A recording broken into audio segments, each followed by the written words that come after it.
Hi guys, so I'm going to really quickly show you a couple of ways that you can use Canva on your Squarespace website. So this is a client's website that would like to put a banner behind this area right here. But what we want to do is kind of make sure that we darken it up. So we do have the ability to obviously come in and create an overlay on our banner images within the website. However, if we do that, it's also going to overlay these other images, and we really don't want it all over the entire site. We just want it on one area. So what we're going to do first of all is find out what color we're using for kind of his brand color, these blue buttons and things like that. So if I come into Design and Styles and I click on that shade of blue and copy, now this is going to give me the HSL numbers for his color, which Canva wants to have the hex code.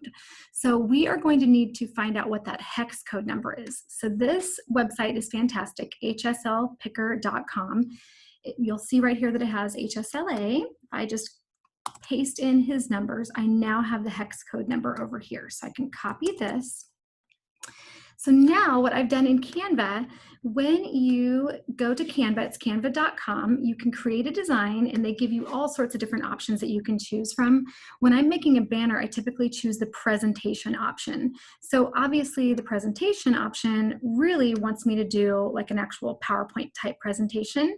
But I can use it. The reason I like it is the dimensions fit really well with our with the Squarespace banners. So I usually just come in, start with a blank one. It's just a blank piece of paper or a blank screen, I guess.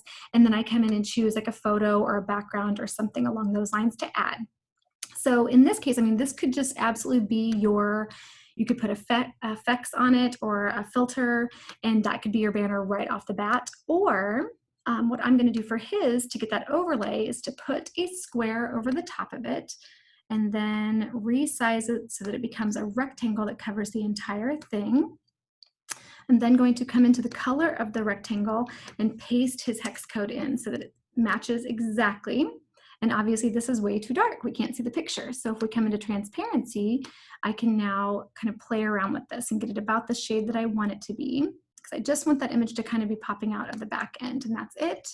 So I will then rename it, and then I'm going to download it, but since it's technically a presentation template, I'm going to change it from a PDF to a ping, and then I'm going to click download. So, and I probably should have, that was like 1920, I probably should have come down on the size a little bit because Squarespace really wants us to have the pixels, you'll see here. We really want our pixels to be more like the 1500 range, so you might want to come down and play with this just a tiny little bit. But for right now, I'm just going to go ahead and stick this one in here. So now that I've got that done, I can come to this area and get out of my design, come into this exact page, click banner, and I can upload this banner image.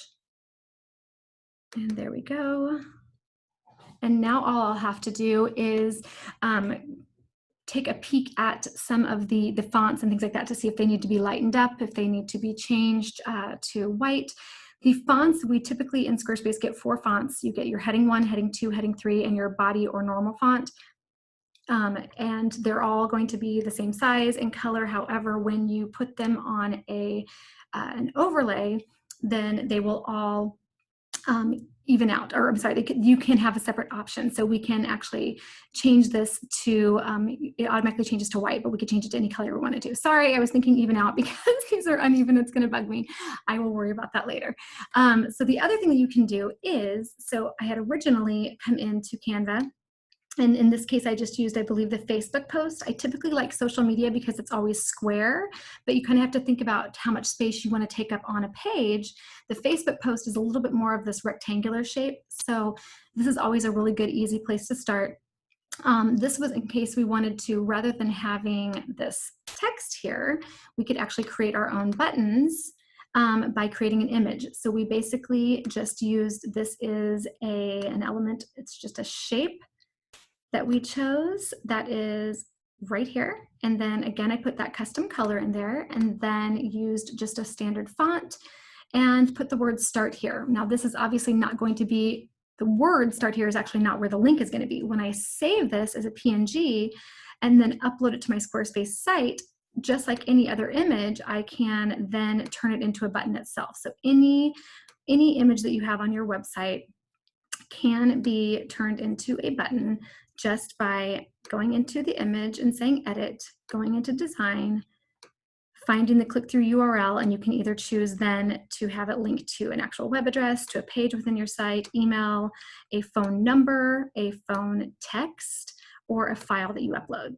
So that is what we could do with these quote unquote buttons that we're making. It's just one way to customize them a little bit more. So those are just a couple of things that you can do within within Canva for your Squarespace. Obviously, there are all sorts of other kind of fun things that you can do.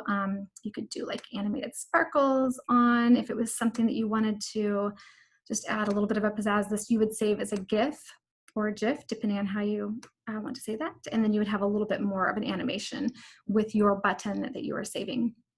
And that's about it.